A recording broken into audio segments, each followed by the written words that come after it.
नमस्कार। आज लाया हूँ क्लास डी की दुनिया में डुअल मोनो का धमाका। अरे भैया जी, आप कहीं से भी टपक पड़ते हो, घर की घंटी बजा के काहे नहीं आते हो? अरे मूर्ख, बेतुकी बातें बंद कर और बता दुनिया को कि ये डुअल मोनो की कहानी क्या है। तुम करो इसका रिव्यू और मैं चला। ये सब तो थी मजाक की बातें। ये है आइमिया A07 मैक्स एम्पलीफायर। अब यहां मेरे पास दो एम्पलीफायर क्यों हैं, उस बारे में हम वीडियो में आगे डिस्कशन करेंगे। फिलहाल मैं सिर्फ एक एम्पलीफायर के बारे में डिटेल में बात करूंगा। अनबॉक्सिंग में मजा तो आता ही है, इसलिए अनबॉक्सिंग भी कर ही लेते हैं। खोलते ही देखने को मिलता है यूजर मैनुअल, फिर यहाँ पे और भी कुछ कागज पत्री दी गई है, और फिर ये है पावर सप्लाई, जिसमें कि हम देख सकते हैं कि लिखा है 36 वोल्ट 6 एम्पियर। और फाइनली अब हम देख सकते हैं अपना आइमा A07 मैक्स एम्पलीफायर। वाह क्या बात है, देखने में है तो छोटा सा ही, लेकिन साउंड क्वालिटी भी क्या छोटी सी ही होगी या एक बड़ी धमाकेदार साउंड क्वालिटी होगी? खैर वो तो साउंड टेस्टिंग के बाद ही पता चलेगा। सामने की तरफ एक वॉल्यूम नॉब दी गई है, जिसको घुमाने से पावर ऑन हो जाती है और फिर ऑब्वियसली वॉल्यूम भी कंट्रोल किया जा सकता है। फिर यहाँ लेफ्ट साइड में लिखा है मोनो, तो ये एक एलईडी लाइट है और ये तब ग्लो होगी जब हम इस एम्पलीफायर को मोनो मोड में डालेंगे। फिलहाल बाय डिफॉल्ट ये एम्पलीफायर स्टीरियो मोड पे सेट हुआ आता है और उसके लिए यहां राइट में एक एलईडी दी गई है, जो कि पावर ऑन करने के बाद इंडिकेट करती है कि हम फिलहाल स्टीरियो मोड पे हैं। बहुत ही सिंपल सा डिजाइन है फ्रंट पैनल का। ग्रे कलर थोड़ा डिफरेंट और यूनिक लगा मुझे। एल्यूमिनियम से बने इस एम्पलीफायर की बॉडी में हीट वेंटिलेशन की व्यवस्था बहुत ही शानदार तरीके से की गई है। अब यदि बात की जाए कनेक्टिविटी ऑप्शंस की, तो पीछे की तरफ हम देख सकते हैं लेफ्ट साइड में इनपुट सेक्शन, जो कि है राइट आरसीए इनपुट और लेफ्ट आरसीए इनपुट। फिर यहां दिया गया है ऑक्सिलरी आउट। फिर यहां हमें देखने को मिलते हैं स्पीकर बाइंडिंग पोस्ट, जहां से हम अपने स्पीकर्स को कनेक्ट कर सकते हैं। उसके बाद यहां हमें देखने को मिलता है पावर देने के लिए पोर्ट, जहां पे 24 वोल्ट से लेके 48 वोल्ट तक की पावर दी जा सकती है। नीचे की तरफ यहां एक स्विच दिया गया है, जहां से हम स्टीरियो और मोनो मोड में स्विच कर सकते हैं। तो भैया चलिए अब इसकी स्पेसिफिकेशंस पे एक नजर डाल ली जाए। तो सबसे पहले बात करेंगे इसके अंदर लगी एम्पलीफायर चिप की, जो कि है टेक्सास इंस्ट्रूमेंट द्वारा निर्मित TPA3255। ये सेम चिप हमें कई क्लास डी एम्पलीफायर्स में देखने को मिल जाती है, लेकिन इंपॉर्टेंट क्या होता है? इंपॉर्टेंट ये होता है कि ओवरऑल सर्किट डिजाइन कैसा किया गया है, और उसी हिसाब से सेम चिप से अलग अलग साउंड क्वालिटी को अचीव किया जा सकता है। तो अब इस एम्पलीफायर का जो सर्किट डिजाइन किया गया है, वो किस तरह साउंड प्रोड्यूस करने में सक्षम है, इस बारे में हम आगे बात करेंगे। पहले जान लेते हैं इस एम्पलीफायर के वोल्टेज के बारे में। अब यदि आइमा A07 मैक्स के स्पेसिफिकेशन पैरामीटर्स को देखें, तो स्टीरियो में हमें मैक्सिमम आउटपुट पावर मिल सकती है 300 वॉट प्रत्येक चैनल से, लेकिन उसके लिए हमारे पास 48 वोल्ट 12 एम्पियर की पावर सप्लाई होनी चाहिए, और सेम 48 वोल्ट 12 एम्पियर की पावर सप्लाई लगाने से हमें BTL मैक्स आउटपुट पावर मिल सकेगी पूरे 600 वॉट्स, वो भी 2 ओम्स पे। यहां THD है मात्र 0.007%, मतलब मामला बिल्कुल साफ सुथरी साउंड का होने वाला है। अब यदि यहां इस यूजर मैनुअल में दिए गए मेजर्ड पावर चार्ट को देखें, तो बहुत सारे अलग अलग वॉट्स के बारे में जानकारी दी गई है। तो इस चार्ट को पढ़ के समझते कैसे हैं, वो मैं आपको बताता हूं। देखिए, यहां साइड में लिखा है पावर सप्लाई, और उसके नीचे कई सारी पावर सप्लाई के ऑप्शंस दिए गए हैं, जैसे कि 24 वोल्ट, 32 वोल्ट, 36 वोल्ट, 48 वोल्ट और फिर लास्ट में 48 वोल्ट 10 एम्पियर। तो सारा खेल पावर का ही तो है। जितनी अधिक पावर उतना अधिक वोल्टेज हमें इस आइमा A07 मैक्स एम्पलीफायर से मिल सकता है। फिलहाल जो एम्पलीफायर मेरे पास है, उसमें दी गई है 36 वोल्ट 6 एम्पियर की पावर सप्लाई। तो वहां मुझे मिलेंगे 4 ओम्स पे 107 वॉट्स ईच चैनल, यानी कि यदि हम इस एम्पलीफायर में 4 ओम्स के स्पीकर लगाएंगे तो हमको 107 वॉट्स की पावर स्टीरियो मोड में प्रत्येक चैनल से मिल सकेगी। और यदि मोनो मोड में 4 ओम्स का एक स्पीकर एक एम्पलीफायर पे कनेक्ट करेंगे तो वहां हमें मिलेगी 190 वॉट्स की पावर। अब जैसा कि मेरे पास जो स्पीकर्स हैं वो हैं 8 ओम्स के, तो मुझे 36 वोल्ट 6 एम्पियर की पावर सप्लाई पे मिलेंगे 94 watts each channel stereo mode पे और 118 वॉट्स मोनो मोड पे। तो भैया अब ये जो स्टीरियो मोड और मोनो मोड सब बातें मैं बोल रहा हूं वो सब क्या हैं और किस तरह से काम करती हैं, ये सब बातें जानने की जिज्ञासा तो आप सभी को भी हो ही रही होगी। तो चलिए पहले इस स्टीरियो और मोनो के खेल को समझ लेते हैं। स्टीरियो मोड जो कि बाय डिफॉल्ट हमें इस एम्पलीफायर में स्विच हुआ मिलता है, इसका मतलब यह हुआ कि हम अपने 2 पैसिव स्पीकर्स को अपने इस आईमा A07 मैक्स के साथ कनेक्शन करके साउंड का मजा स्टीरियो में ले सकते हैं, लेकिन वहां हमें पावर थोड़ी कम मिलेगी क्योंकि एक ही एम्पलीफायर पे 2 स्पीकर्स को हमने कनेक्ट किया हुआ होगा। अब यदि हम इस स्विच को मोनो की तरफ करते हैं तो हमारा एम्पलीफायर ब्रिज होके मोनो मोड पे आ जाएगा और फिर हम सिर्फ एक स्पीकर को एक एम्पलीफायर से कनेक्ट कर सकेंगे, लेकिन वहां हमें अधिक पावर मिल सकेगी। तो बेसिकली कहने का मतलब यह है कि यदि हमें अधिक पावर के साथ बेहतर साउंड सुननी है तो हमें 2 एम्पलीफायर को खरीदना होगा, जिससे कि हम दोनों एम्पलीफायर को मोनो मोड पे चला सकें और अपने पैसिव स्पीकर से हम एक बेहतरीन स्टीरियो साउंड को सुन सकें। अब मैं आपको बताता हूं कि स्टीरियो और मोनो मोड के कनेक्शंस कैसे करे जा सकते हैं। स्टीरियो मोड के कनेक्शन को करना काफी सिंपल है। राइट आरसीए इनपुट में राइट आरसीए केबल लगा दें और लेफ्ट आरसीए इनपुट में लेफ्ट आरसीए केबल लगा दें। अरे हाँ, मुझे ध्यान आया कि किसी ने मुझसे प्रश्न किया था कि आरसीए में एक व्हाइट कलर और एक रेड कलर क्यों होता है, तो लगे हाथ वो भी बता ही देता हूं कि जनरली व्हाइट कलर का मतलब हुआ लेफ्ट और रेड कलर का मतलब हुआ राइट। तो रेड यानी राइट आरसीए इनपुट पोर्ट में आरसीए केबल का भी रेड ही लगाना चाहिए और व्हाइट यानी लेफ्ट में आरसीए केबल का लेफ्ट ही लगाना चाहिए, तभी सही स्टीरियो साउंड हम सुन सकेंगे। ये बहुत छोटी सी बात है, लेकिन सिर्फ वायर की अदला बदली से बहुत फर्क पड़ सकता है। खैर ये एक अलग टॉपिक है, हम फिर कभी इस पे डिटेल में चर्चा करेंगे। अब स्पीकर्स को कनेक्ट करने के लिए हम यहां इन स्पीकर बाइंडिंग पोस्ट्स के साथ कनेक्शन कर सकते हैं। तो जैसा यहां लिखा है आर, तो ये 2 बाइंडिंग पोस्ट हुए राइट चैनल के लिए और फिर सेम वैसे ही लेफ्ट चैनल के लिए हुए ये 2 स्पीकर बाइंडिंग पोस्ट, जिनमें से कि ये रेड वाला है प्लस और ब्लैक वाला है माइनस। तो अब स्पीकर्स की वायर भी हम यहां लगा देंगे, प्लस वाली प्लस में और माइनस वाली माइनस में। अब जब बात कर ही दी है मैंने कलर्स के बारे में, तो यहां पे स्पीकर बाइंडिंग पोस्ट्स में भी 2 कलर देखने को मिलते हैं, जिनमें से कि एक होता है red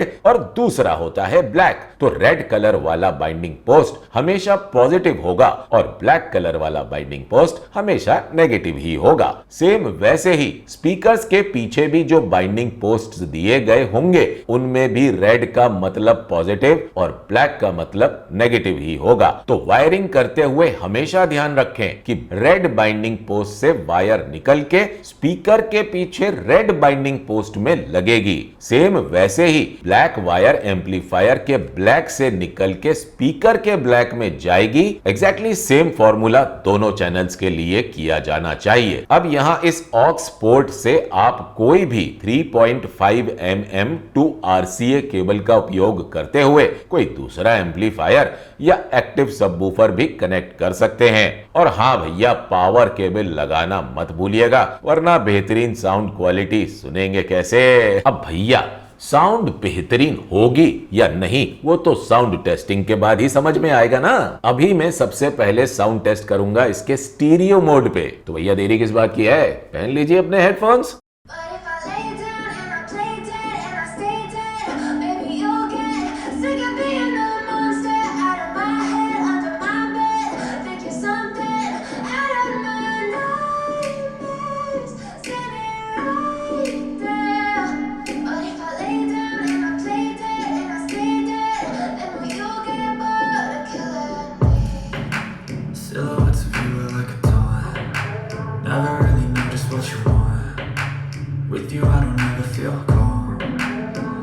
feel the sweat inside my palm. Play with me like cats and a string. You don't understand the pain it brings. You don't ever wanna give me wings. You don't ever wanna set me free. You know I'm addicted to you, and it's twisted. You've been gifted with the evil voodoo. Got me coming back for more, even when I've been screwed. Dolls full of pins, pierce my heart straight through.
अब मैं आपसे अपने विचार share करूंगा कि मुझे इस amplifier के स्टीरियो मोड की जो साउंड टेस्टिंग मैंने की वो कैसी लगी। सबसे पहले तो आप इसके प्राइस पे ध्यान दीजिए। ये एम्पलीफायर अवेलेबल है मात्र 6,999 रुपए में। उस हिसाब से इस एम्पलीफायर की साउंड क्वालिटी को मैं 100 में से 100 मार्क्स दूंगा। सबसे बड़ा रीजन ये है कि इसका सर्किट डिजाइन काफी बेहतरीन तरीके से किया गया होगा और इसके सर्किट के अंदर जो भी कंपोनेंट्स लगाए गए होंगे वो भी बहुत ही बेहतरीन क्वालिटी के लगाए गए होंगे, क्योंकि इस एम्पलीफायर से किसी भी प्रकार का कोई भी नॉइज नहीं सुनाई देता है। ना ना ना घू ना खर ना पर, सुपर क्लीन, जीरो नॉइज। मैंने इन स्पीकर्स पे अपने कान लगा करके सुना था, बिल्कुल जीरो नॉइज, कोई नॉइज नहीं सुनाई दिया था। एकदम नीट एंड क्लीन,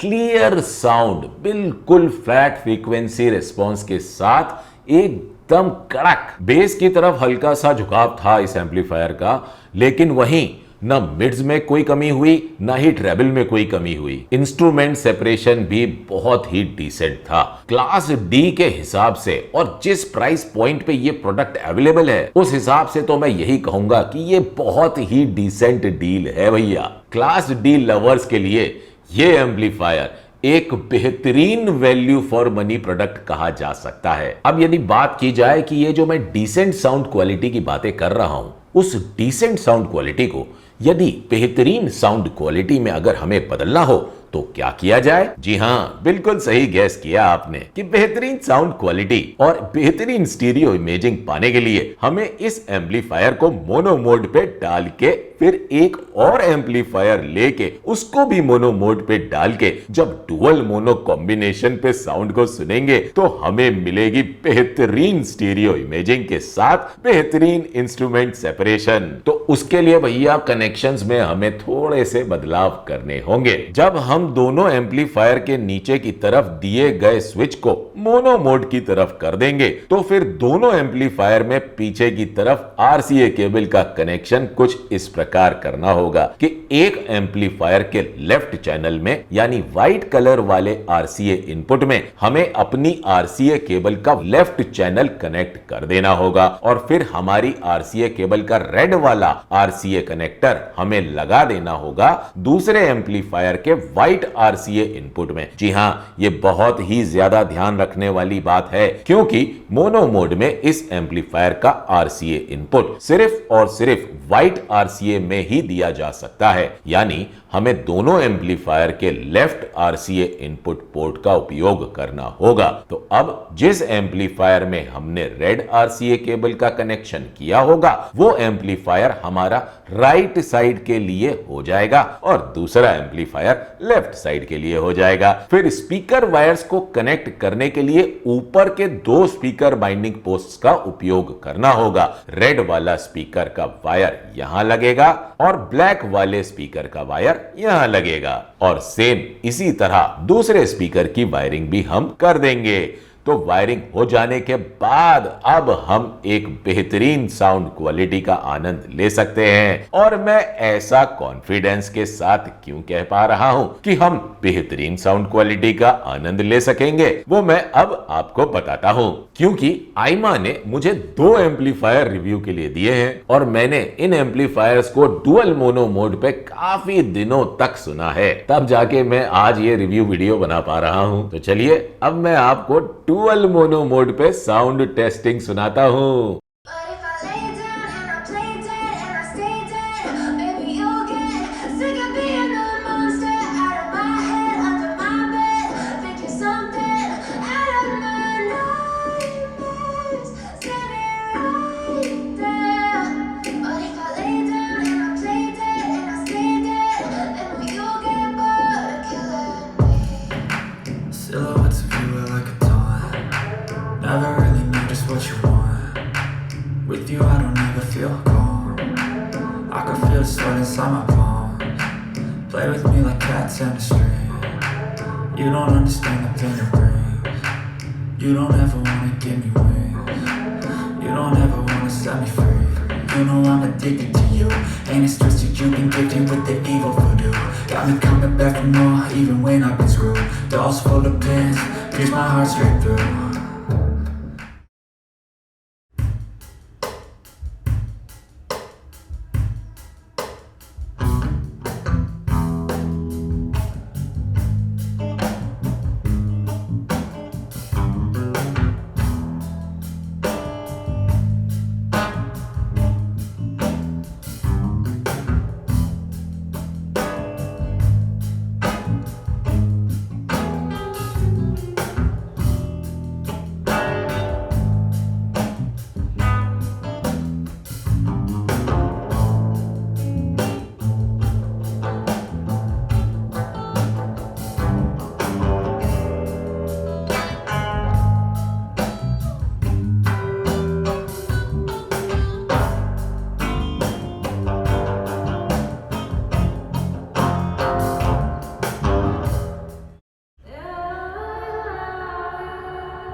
तो अब भैया मैं आप लोगों को बताता हूं कि मेरा एक्सपीरियंस डुअल मोनो मोड पे किस तरह का रहा। तो भैया सितार हो या गिटार, तबला हो या ड्रम, धम धम से लेके चिक चिक तक सब कुछ नीट एंड क्लीन, बिल्कुल करेक्ट एक्यूरेसी और फुल अटैक के साथ, सुपर टाइट, कड़क, धमाकेदार, पंची बेस। सच बोल रहा हूं, बहुत से क्लास डी एम्पलीफायर्स सुने हैं मैंने, लेकिन ऐसे गूज बम्प्स कभी नहीं आए भैया जैसा इस एम्पलीफायर को डुअल मोनो मोड पे सुनने के बाद मुझे गूज बम्प्स आए। मैं क्लास डी साउंड लवर्स को हाईली रिकमेंड करता हूं कि यदि हो सके तो वो 2 एम्पलीफायर्स लें और डुअल मोनो मोड पे म्यूजिक का आनंद लें। मतलब अमेजिंग। झूमने का मन ना कर जाए तो भैया बोलना मुझको। सुपर अमेजिंग साउंड क्वालिटी, एकदम न्यूट्रल और नेचुरल साउंड स्टेज। ईमानदारी से दोबारा बोल रहा हूं, यदि आप क्लास डी साउंड लवर हैं और आपका बजट 14,000 रुपए के आसपास है तो ये 2 एम्पलीफायर्स आपको बिल्कुल निराश नहीं करेंगे। आज से ये एम्पलीफायर डुअल मोनो मोड के साथ मेरी रिकमेंडेशन लिस्ट में शामिल होता है। मैंने कुछ 3-3 मिनट्स के साउंड ट्रैक्स रिकॉर्ड किए हैं जो कि कल से रोज कुछ दिनों तक सुबह 9 बजे आने शुरू होंगे। उन्हें जरूर देखिएगा। उसके बाद 1-1 मिनट वाले वर्जन्स भी शॉर्ट्स में आएंगे, वो भी सुनिएगा जरूर। अब भैया डेफिनेटली हर प्रोडक्ट में सिर्फ अच्छाइयां ही अच्छाइयां तो होती नहीं है, थोड़ी बहुत कमियां भी होती हैं, लेकिन इस प्रोडक्ट में एज सच कमी जैसा मुझे कुछ भी नहीं लगा। हीट वेंटिलेशन से लेके प्रॉपर साउंड क्वालिटी आउटपुट के लिहाज से जिस तरह इस एम्पलीफायर को बिल्ड किया गया है, मेरी समझ से ये amplifier 100% value for money product है। जो लोग सिंगल एम्पलीफायर लेना चाहते हैं उनके लिए भी, और जो लोग डुअल मोनो मोड के हिसाब से 2 एम्पलीफायर लेना चाहते हैं उनके लिए भी ये एम्पलीफायर किसी को निराश नहीं करेगा। जहां तक रही बात पावर की, तो यदि आपके स्पीकर्स अधिक पावर हंग्री हैं तो फिर डेफिनेटली आप इन एम्पलीफायर्स के साथ एक बेहतर पावर सप्लाई अलग से ले सकते हैं। और भैया सिर्फ इतना ही नहीं, इस एम्पलीफायर की साउंड स्टेज जो कि ऑलरेडी बहुत बढ़िया है, उसको और भी ज्यादा अधिक, बहुत ही ज्यादा अधिक बढ़िया साउंड स्टेज में बदला जा सकता है। लेकिन वो कैसे? वो होगा ऑप एम्प्स को स्वैप करके। जी हां, इस एम्पलीफायर में हम ऑप एम्प्स को भी आसानी से स्वैप कर सकते हैं और अपनी पसंद के ऑप एम्प्स हम इस एम्पलीफायर में लगा सकते हैं। यूजर मैनुअल के हिसाब से देखा जाए तो हम इस एम्पलीफायर में OPA 2604 AP, OPA 2134, MUSE 010203 जैसे ऑप एम्प्स को बदल बदल के अलग अलग तरह की साउंड को सुन सकते हैं। आप लोग यदि मेरे वीडियोस को रेगुलरली देख रहे होंगे तो आपने शायद नोटिस किया हो कि मैं अपने लगभग हर एक वीडियो में ऑप एम्प्स के बदलने की बात किया करता हूं, लेकिन कभी भी मैंने अभी तक ऑप एम्प्स के ऊपर डिटेल में कोई वीडियो नहीं बनाया। तो भैया अगला आने वाला जो हफ्ता है ना, वो होने वाला है ऑप एम्प्स पर आधारित। तो भैया आगे आने वाले किसी भी वीडियो को मिस मत करना, क्योंकि साउंड क्वालिटी को बेहतर बनाने के लिए एक ऑप एम्प बहुत ही बड़ी जिम्मेदारी को निभाता है। और सिर्फ इतना ही नहीं भैया, एक हिंट और दे देता हूं, दुनिया भर में ऑडियो फाइल्स का पसंदीदा ऑप एम्प्स का रिव्यू भी बहुत जल्दी आने वाला है। तो भैया अब यदि आप लोगों को मेरा ये वीडियो पसंद आ गया हो तो नीचे लगे लाइक के बटन को जरूर से जरूर दबा दीजिएगा, और यदि मेरे चैनल को आप लोगों ने अभी तक सब्सक्राइब न किया हो तो उसे भी सब्सक्राइब कर लीजिएगा। फिलहाल मैं आप लोगों से आज्ञा लेना चाहूंगा। आप लोगों का बहुत बहुत धन्यवाद।